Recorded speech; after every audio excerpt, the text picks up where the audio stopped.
श्रीमती प्रियंका गांधी वाड्रा। श्रीमती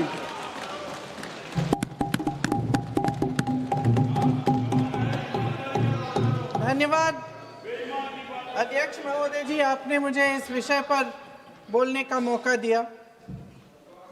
कुछ दिनों पहले हम राम मनोहर लोहिया अस्पताल गए थे। पुलिस लाठीचार्ज में घायल दिल्ली की उस छात्र की स्थिति जानने के लिए जो आईसीयू में अपनी जिंदगी की सबसे बड़ी लड़ाई लड़ रही है। हमसे कुछ ही समय पहले आदरणीय स्वास्थ्य मंत्री जी श्री जेपी नड्डा वहां गए थे और उनसे कुछ समय पहले अन्य नेता भी गए। जब तक हम वहां पहुंचे, उस लड़की की मां नेताओं के आने जाने से गुस्से में थी। हाँ? सुन लीजिए, सुनिए, किसी की पीड़ा का मजाक नहीं उड़ाते। कोई भी हो, किसी की पीड़ा का मजाक नहीं उड़ाते। आप संसद में बैठे हैं, निशिकांत जी आप बना रहे हो। जब तक हम वहां पहुंचे, उस लड़की की मां नेताओं के आने जाने से गुस्से में थी। किस लिए आए हो? उसने आईसीयू के दरवाजे के बाहर खड़े होकर हमें पूछा। हमारे सामने कांपते हुए हाथ जोड़े कहने लगी कि धन्यवाद आप आए हैं, ठीक है, मगर मुझे किसी से नहीं मिलना, मुझे किसी से बात नहीं करनी। महोदय, उस मां की पीड़ा से उसका पूरा शरीर कांप रहा था, लेकिन उसने दृढ़ आवाज में कहा, सुबह से बड़े बड़े लोग यहां आ रहे हैं, एक के बाद एक वीडियो बना रहे हैं। वह भी आए जिन्होंने मेरी बेटी का ये हाल किया है। किस लिए? उसने हमसे पूछा। किस लिए? मेरी बेटी की बलि तो चढ़ गई है, लेकिन उसे कुछ भी हो जाए तो मैं उसके लिए अपने आप लड़ूंगी। मुझे किसी की मदद नहीं चाहिए, मैं अकेले लड़ लूंगी। महोदय, शायद मुझे यहाँ खड़े होकर सबके सामने ये बात नहीं कहनी चाहिए, मगर उस माँ की गुहार ने मुझे शर्मिंदा किया। उसके दिल के टूटने की वो आवाज़ जो अस्पताल की दीवारों से में गूंज रही थी, मेरे मन में अभी भी गूंज रही है।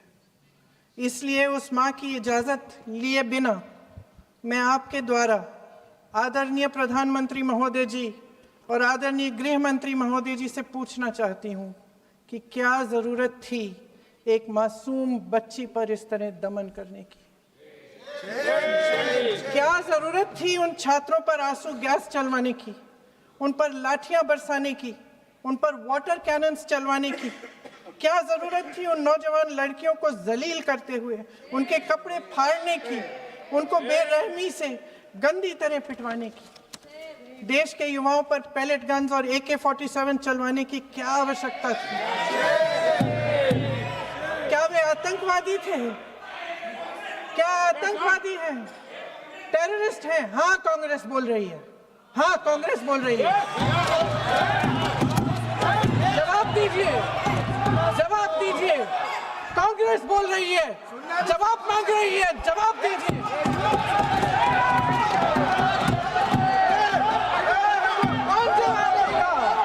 कौन जवाब देगा?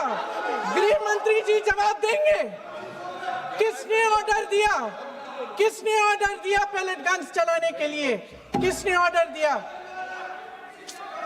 आपके माध्यम से मैं पूछती हूँ अध्यक्ष महोदय, किसने ऑर्डर दिया? प्रधानमंत्री जी ने दिया? गृह मंत्री जी ने दिया? जवाब देंगे? पूरा देश पूछ रहा है, सिर्फ कांग्रेस पार्टी नहीं पूछ रही है, पूरा देश पूछ रहा है। अध्यक्ष महोदय, देश के माता पिता पूछ रहे हैं, छात्र पूछ रहे हैं, अध्यापक पूछ रहे हैं, पूरा देश आज ये पूछ रहा है। और आपकी जिम्मेदारी बनती है कि आप इस सवाल का जवाब दें। क्यों डरते हैं आप इस देश के नौजवानों से? क्यों डरते हैं आप इस देश की बुलंद आवाज से? और उस आवाज को दबाने का हक आपको किसने दिया है? महोदय, ये सदन यहाँ बैठे हुए सांसदों की जागीर नहीं है, ये इस देश की अमानत है।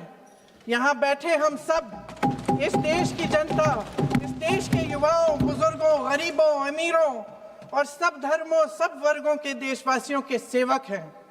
हम उनके प्रतिनिधि हैं और ये सत्ता हमें उन्होंने ही दी है। इस देश का संविधान हमारी सर आंखों पे, इस देश का लोकतंत्र सर्वोपरि है, इसे ध्वस्त करना पाप है। यह करोड़ों जनता हमसे सिर्फ एक चीज मांगती है, जवाबदेही। इंग्लिश में इसे अकाउंटेबिलिटी कहते हैं। हमें सत्ता देकर, हमें यहाँ तक लाकर सिर्फ उसकी ये गुहार है कि जो हम करें उसकी भलाई के लिए करें, और अगर उनके साथ अन्याय हो तो हम उनके प्रति जवाबदेह बने और उन्हें न्याय दिलवाएं। पिछले दिनों हजारों बच्चे सड़क पर उतरे, उन्होंने अपनी पीड़ा व्यक्त की। गांधी जी के दिखाए हुए रास्ते पर अहिंसा और सत्य को अपने दिलों में रखते हुए गाते, मुस्कुराते हुए शांतिपूर्वक प्रदर्शन किया। लोकतंत्र के सबसे पवित्र सिद्धांत के तहत उन्होंने अपनी आवाज उठाने का अधिकार कायम किया। ये उस भारत के बच्चे हैं जो गांव में रहते हैं, जो महानगरों में रहते हैं, जो छोटे कस्बों में, छोटे शहरों में रहते हैं, जहां माँ अपने गहने बेच देती है, पिता अपनी जमीन गिरवी रख देता है, एक परिवार अपनी पूरी जिंदगी की कमाई बच्चे के सपने पर खर्च देता है। और अब उन्हीं बच्चों को लगने लगा है कि आज इस देश में मेहनत से ज्यादा बेईमानी मायने रखती है, मेरिट से ज्यादा पैसा मायने रखता है। तब सिर्फ एक छात्र नहीं हारता, उम्मीद हारती है। इन परेशान बच्चों ने अपनी उम्मीदें आपसे साझा की। उनकी मांगे क्या थी? कि पेपर लीक करके उनके साथ जो बार बार अन्याय किया जा रहा है उस पर कार्रवाई की जाए, कि जो सिस्टम उनके भविष्य को कुचल रहा है उसे सुधारा जाए, कि जो माफिया उन्हें घेरे हुए है उसे हटाया जाए, कि जिस मंत्री के कार्यकाल में यह सब हुआ वह इस्तीफा दे, कि उन पर बर्बरता करने वालों पर कार्रवाई की जाए और उसके लिए माफी मांगी जाए।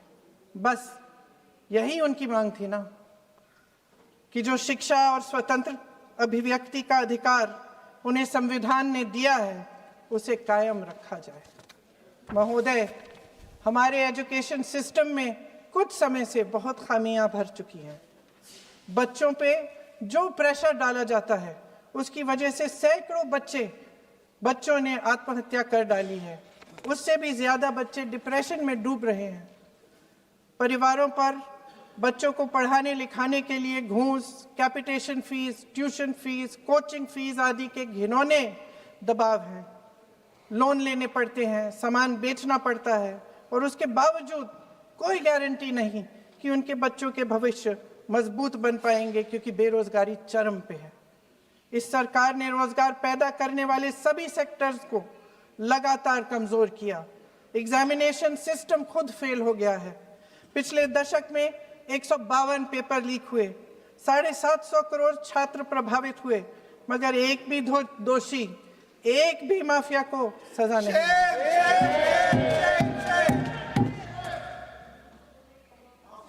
हमारे एजुकेशन में आरएसएस के प्रचारकों को भर भर कर उसे खोखला बना दिया है। जबरदस्ती एनटीए बनवाकर सिस्टम का केंद्रीकरण करके उसे और भी उलझा दिया। देश के कुल बजट में, हाँ जी जबरदस्ती, आपने अभी अभी सुना तमिलनाडु के हमारे साथी क्या कह रहे थे। देश के कुल बजट में एजुकेशन बजट की हिस्सेदारी हर साल बढ़ाने की बजाय घटती जा रही है। 1.4 लाख करोड़ रुपया का पूरा बजट एजुकेशन बजट है और 1.32 लाख करोड़ सिर्फ नीट देने वाले 22 लाख बच्चों के परिवारों से हर साल खींचा जाता है। एक और शर्मनाक आंकड़ा भी है। 1.4 लाख करोड़ रुपया हमारा पूरा एजुकेशन बजट और 16 लाख करोड़ रुपए जो मौजूदा सरकार ने बड़े उद्योगपतियों के लोन माफ किए हैं। सोचिए कि इस सरकार की प्राथमिकताएं क्या है। सच ये है अध्यक्ष महोदय कि जिस तरह अस्पताल में उस छात्रा की मां का विश्वास पूरे सिस्टम से हट गया है, उसी तरह देश के युवाओं का भरोसा इस पूरे सिस्टम से टूट चुका है। और जब इस तरह देश के भविष्य हमारे युवा निराश होकर सरकार और सिस्टम से अपना भरोसा हटा देते हैं, तो उस भरोसे को फिर से बनाने के लिए सिस्टम के अंदर से जवाब नहीं ढूंढा जा सकता, उसके दायरे से बाहर निकलना पड़ता है, नए सिरे से ठोस प्रयास करने पड़ते हैं। अफसोस की बात यह है अध्यक्ष महोदय कि इतना हो जाने के बाद भी आदरणीय प्रधानमंत्री महोदय जी और उनके साथी इस सच्चाई को समझ नहीं पा रहे हैं। वे अभी भी ये सोच रहे हैं कि पीआर, नैरेटिव चेंज और पालतू मीडिया के सहारे एक बार फिर उनकी नैया पार हो जाएगी। परसों शिक्षा मंत्री जी ने शर्मनाक परिस्थितियों में अपना इस्तीफा दिया और कल यहीं मकर द्वार पर मेरे सत्ता पक्ष के सांसदों ने जिंदाबाद के नारे चिल्लाते हुए उनका संसद में ऐसे स्वागत किया जैसे मानो कोई सुपरस्टार पहुंच गए हैं। विडंबना देखिए महोदय, जब भूतपूर्व शिक्षा मंत्री को मुकुट पहनाया जा रहा था, स्वागत हो रहा था उनका, तब महाराष्ट्र में एक परिवार पेपर लीक पीड़ित अपनी बेटी की आत्महत्या का शोक मना रहा था। आपकी सरकार ने देश के करोड़ों छात्रों को क्या संदेश दिया? आपको किस बात का गौरव है, किस बात का अभिमान है? ये कौन सा अहंकार है?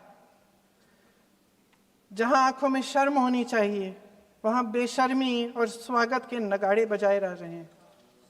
एक तरफ मातम है, दुख है, यहां फूल माला डाल रहे हैं। कोई आप पर कैसे यकीन करे? प्रधानमंत्री महोदय जी ने नया शिक्षा मंत्री चुना, एक ऐसे व्यक्ति को इस पद पर आसीन किया जिसने एक गर्भवती महिला के बलात्कारियों की रिहाई पर अपनी सहमति व्यक्त की, खुशी जताई। देश की करोड़ों लड़कियों को प्रधानमंत्री जी ने इससे क्या संदेश दिया? सर, अखबारों में है, अखबार में नहीं। मेरा कुछ भी बोल के चले जाते हैं क्या? अरे ये तो कैसा क्या है इनके पास? ऐसा ही कोई आरोप लगा दीजिएगा। कोई नियम कानून नहीं है।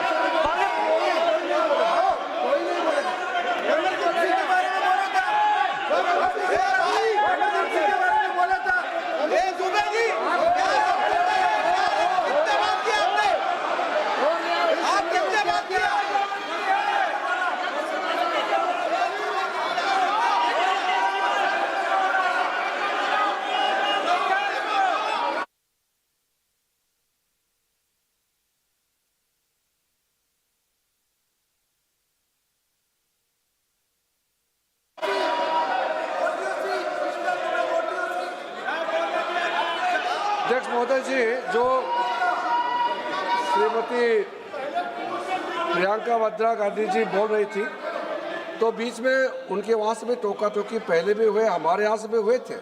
अभी हम लोग तो शांति से सुन रहे हैं, लेकिन जो अभी अभी हमारे वर्तमान नए शिक्षा मंत्री को जो उन्होंने टिप्पणी की, कैरेक्टर असैसिनेशन है एक तरीके से संसद में, और इस तरीके के भाषा हम उम्मीद नहीं करते हैं।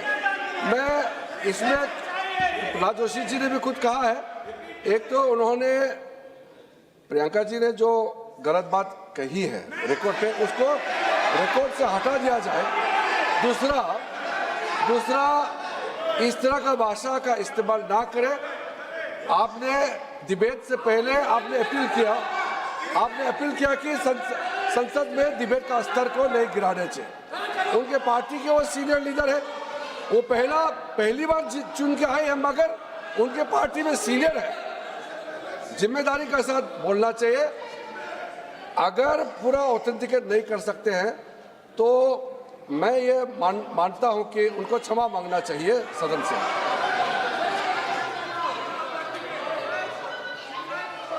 मेरा मत ये है, सदन के अंदर ये सदन सर्वोच्च लोकतांत्रिक संस्था का सदन है, इसका एक एक शब्द हमेशा रिकॉर्ड में रहता है।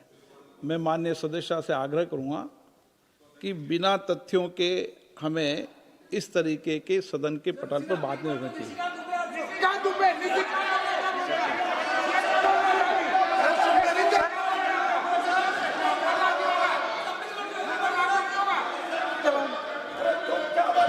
ये तो डिलीट कर दिया, लेकिन आगे भी वो भी डिलीट करा सर। ये तो नीचे कान बोलता वो भी ये सीधे कान बोल रहा था, डाटा कर रहा था सर जो प्रहलाद जोशी जी ने बिल्किस बानो के बलात्कारियों की रिहाई पर जो बयान दिए, उसका प्रमाण मैं आपको दे दूंगी, मैं भेज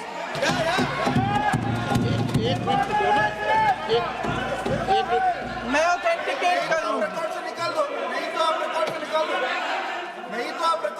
स्पीकर का डायरेक्शन 115, उनको पहले ऑथेंटिकेट करने कहिए सर। ऑथेंटिकेट करेंगे उसके बाद वो आगे बढ़ेंगे, ऐसे नहीं होगा। पहले ऑथेंटिकेट करने दो सर। उनको ऑथेंटिकेट करने के लिए कहिए, ऑथेंटिकेट करने कहिए उनको।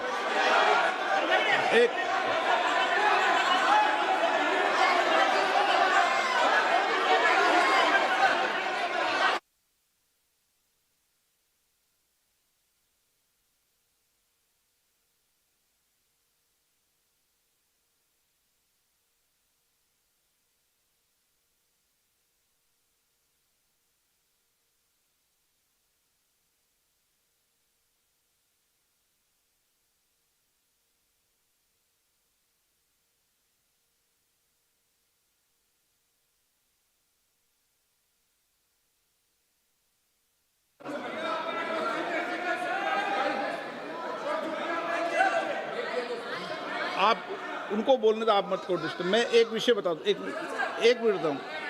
नियम 353 के अंदर फिर मैं एक बार स्पष्ट कर दूं, किसी भी सदस्य द्वारा किसी भी व्यक्ति के विरुद्ध मानहानि या अभियोगात्मक प्रकृति का कोई आरोप नहीं लगाया जाएगा जब तक कि सदस्य ने अध्यक्ष और संबंधित मंत्री को पर्याप्त अग्रिम सूचना नहीं दे दी हो। यह व्यवस्था है।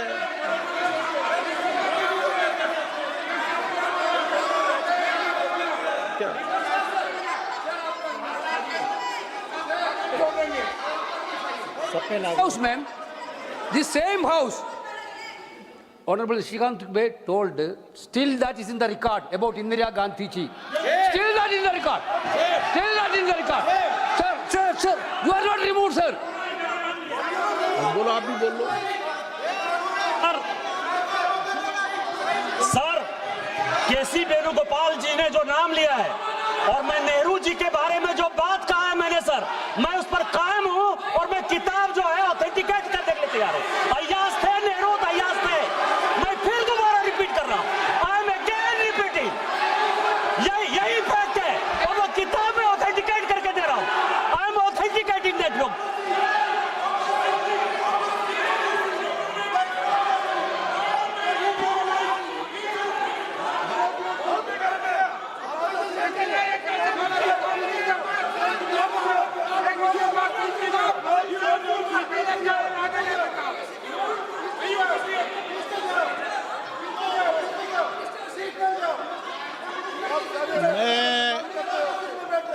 मैं जब आसन पर होता हूं, जो मैं व्यवस्था देता हूं, चाहे सत्ता पक्ष हो या प्रतिपक्ष हो, मैं समान व्यवस्था देता हूं।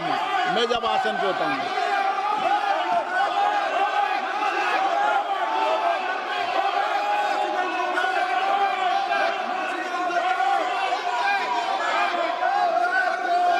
प्लीज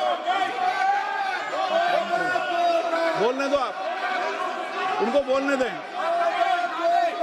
उनको बोलने दें। नो, अरे आप उनको नहीं बोलने देना चाहते? चलिए 114 प्लीज चाहिए। सर, प्रियंका जी को ऑथेंटिकेट करना चाहिए और जो मिस इन्फॉर्मेशन कर रहे हैं, नहीं तो मिस इन्फॉर्मेशन के लिए कार्रवाई करना चाहिए सर। क्या कुछ भी बोल के चल सकते हैं क्या? और procedure for the minister the correcting the mistake 114 में अगर वो आपने जो रूल का जिक्र किया 353 में, मुझे कोई नोटिस नहीं दिया है, मैं इधर प्रेजेंट हूँ और मैंने ऐसे कैसे बिना ऑथेंटिकेशन बोल सकते, मुझे बिना नोटिस दिए हुए। इसलिए मैं इसको खंडन करता हूँ और उसको एक्सपेल करना चाहिए और उनको माफी मांगना चाहिए।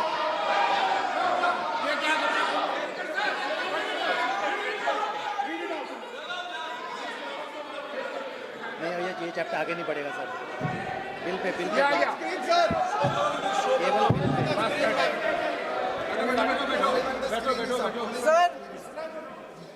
Sir here is a newspaper माननीय आर्टिकल। सदस्य, सर पूरा बुकी लेके आए आपने, बुकी लेके आ सकता है। Sir, written by a respected माननीय journalist. सदस्य, I will authenticate using this, sir. आप माननीय सदस्य प्लीज इसको छोड़ दें।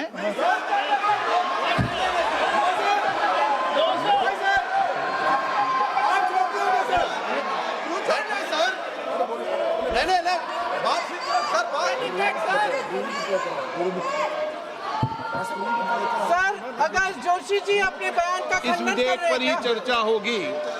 आप इस बयान का खंडन कर रहे हैं क्या नहीं, जोशी जी? माननीय से पूछेगा। सदस्य, मैं आपसे फिर आग्रह कर रहा हूं, इस सदन में इस विधेयक पर ही चर्चा होगी। फिर भी नो,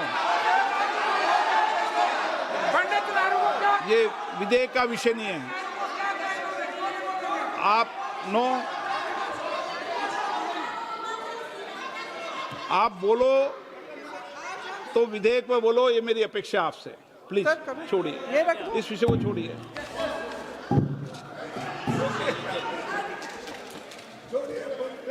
आज हम सदन पटल पर एक ऐसे विधेयक में संशोधन पर डिबेट कर रहे हैं जो 2024 में पारित हो चुका था और इसमें मुख्य संशोधन यही है कि पेपर लीक के अन्य अपराधों के लिए सजा बढ़ाई जाएगी।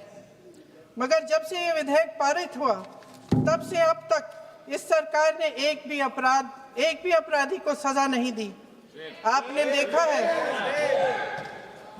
आपने देखा है कि कल और परसों से फेस रिकॉग्निशन द्वारा प्रदर्शन करने वाले बच्चों के नाम और पते सार्वजनिक किए जा रहे हैं, मगर यही काम पेपर लीक करने वाले अपराधियों के लिए अभी तक नहीं किया गया। ना इस विधेयक में पेपर लीक रोकने के कोई ठोस कदम है। इससे देश के युवाओं का भरोसा कैसे बनेगा? अध्यक्ष महोदय, आदरणीय प्रधानमंत्री महोदय जी को आपके माध्यम से मैं कहना चाहती हूं कि शायद उन्हें अपने सलाहकार बदलने चाहिए। वे असलियत से एकदम टूट चुके हैं। नई कमेटियां बनाने से काम नहीं चलेगा। उनका अध्यक्ष चाहे कोई भी हो। राधा कृष्ण कमेटी भी व्यवस्था में सुधार लाने के लिए बनी थी। आज तक उसकी एक सिफारिश लागू नहीं हुई है और इस नई कमेटी में तो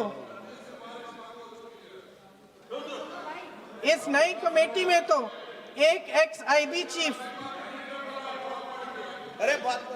फिर चिल्लाएंगे, एक एक्स-आईबी चीफ, एक आईटी कंपनी के मालिक और एक गौमूत्र के विशेषज्ञ भी हैं।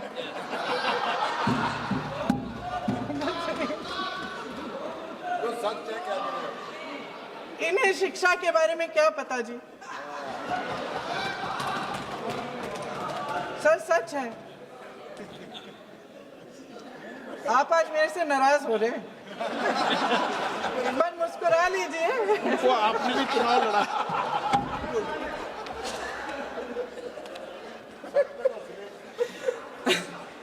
सर, फास्ट ट्रैक कोर्ट्स का रिकॉर्ड पहले से ही बहुत खराब है।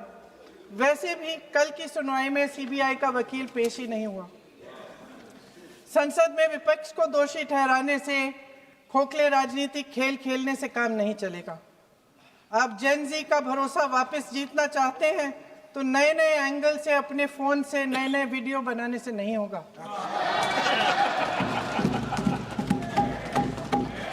प्रधानमंत्री जी को कैमरे का एंगल नहीं, दिल का एंगल बदलना पड़ेगा। ये जेनरेशन जागरूक है, समझता है, झूठ पहचानने की उसकी अपार क्षमता है। इनका दिल और दिमाग जीतने के लिए आपको सच्चाई पर उतरना पड़ेगा। आपके शासन के चलते इस नौजवान पीढ़ी के साथ घोर अन्याय हुआ है, बर्बरता हुई है। इस सच्चाई को स्वीकार करिए। अपनी जिम्मेदारी से पीछे हटने से काम नहीं चलेगा। आदरणीय प्रधानमंत्री महोदय जी, आपको जिम्मेदारी लेनी पड़ेगी, ठोस कदम उठाने पड़ेंगे।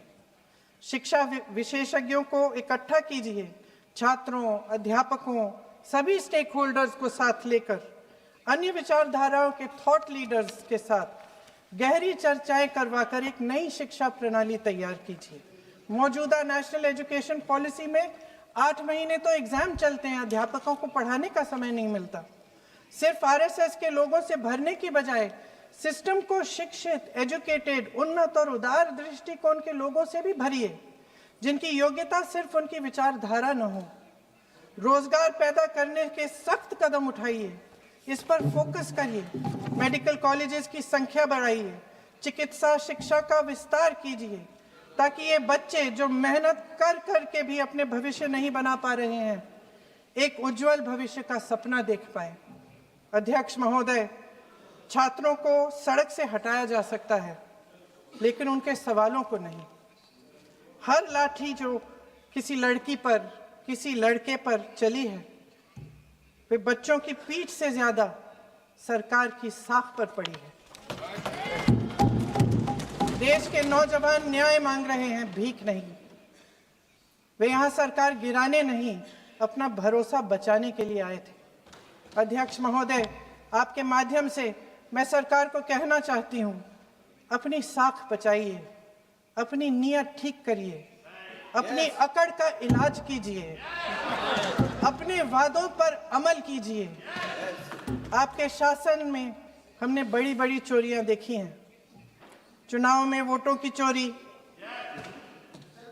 राम मंदिर में चंदा की चोरी, आपके उद्योगपति मित्रों द्वारा देश की संपत्ति की चोरी, किसानों की जमीन की चोरी, लेकिन सबसे बड़ी चोरी, हाँ ठीक है, सबसे बड़ी चोरी तब हुई। कहिए, बोलिए।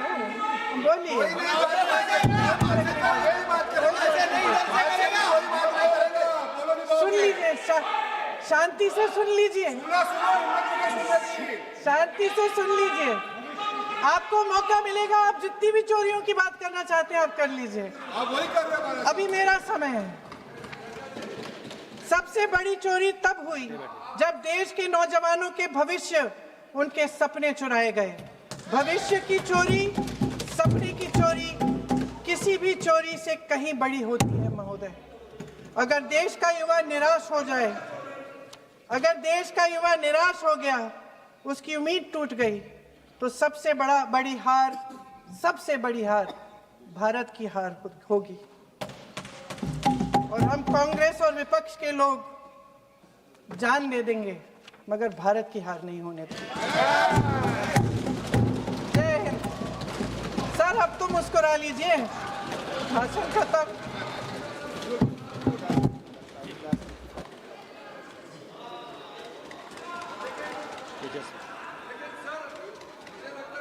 जी ने राहुल गांधी जी का स्पीच का चोरी कर लिया है, वो पूरा ड्रामा।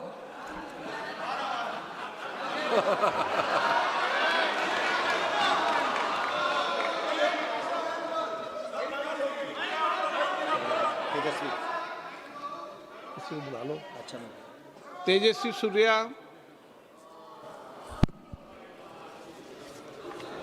धन्यवाद स्पीकर सर।